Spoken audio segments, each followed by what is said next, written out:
Today, Kenya experienced an unprecedented attack on its democracy, rule of law, and the integrity of its constitutional institutions.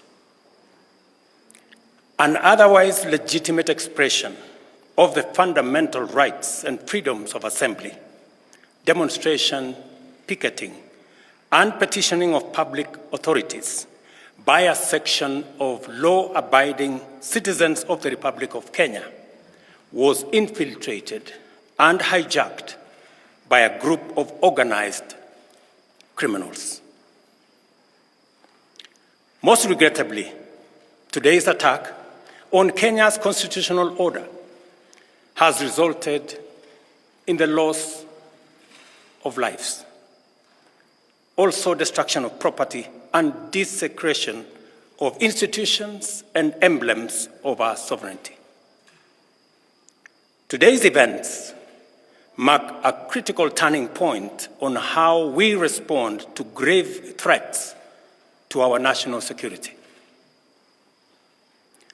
I assure the nation that the government has mobilized all resources at the nation's disposal to ensure that a situation of this nature will not recur again at whatever cost. I thank our security officers who were on duty today for applying themselves to the best of their abilities in the defense of Kenya and its people. Accordingly, I have directed all the organs of our national security to deploy measures to thwart any attempt by dangerous criminals to undermine the security and stability of our country. As the people of Kenya go to bed tonight, I give you my assurance that your security, that of your families, and property remains my utmost priority. To the young people of Kenya, who I must thank for helping our country organize our democratic discourse around issues, I thank you and assure you that the conversation you have begun around pertinent issues of our nation will continue to inform our policy and governance decisions. As I promised on Sunday, this conversation will not be in vain.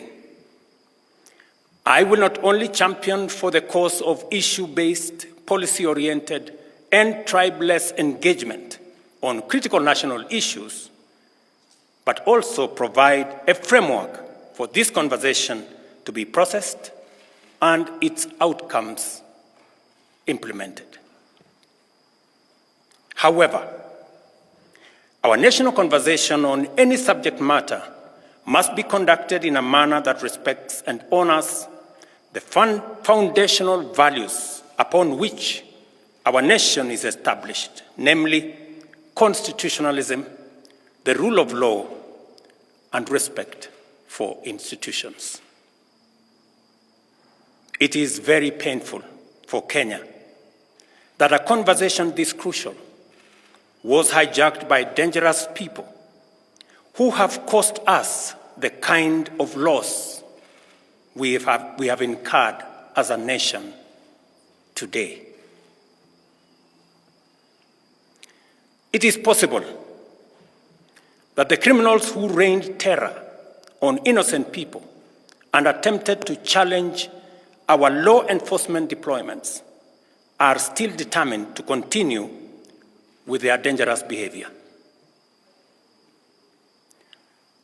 I assure the nation of the government's determination to fulfill its constitutional duty of protecting the people of Kenya against all forms of harm. I hereby put on notice the planners, financiers, orchestrators, and abettors of violence and anarchy that the security infrastructure established to protect our republic and its sovereignty will be deployed to secure the country and restore normalcy. It is not in order or even conceivable that criminals pretending to be peaceful protesters can rain terror against the people, their elected representatives, and the institutions established under our Constitution and expect to go scot-free. We must isolate crime from democratic expression and separate criminals from people exercising the freedom of expression and divergent opinion. I shall continue to lead a government that is fully committed to maintaining the integrity of our state, promoting the unity of our nation, and enhancing the peace and security of all citizens and their livelihoods. I am bound under sacred constitutional mandate to respect, uphold, and defend the Constitution of Kenya, which declares that all sovereign power belongs to the people, and that this power shall be exercised only in accordance with the Constitution.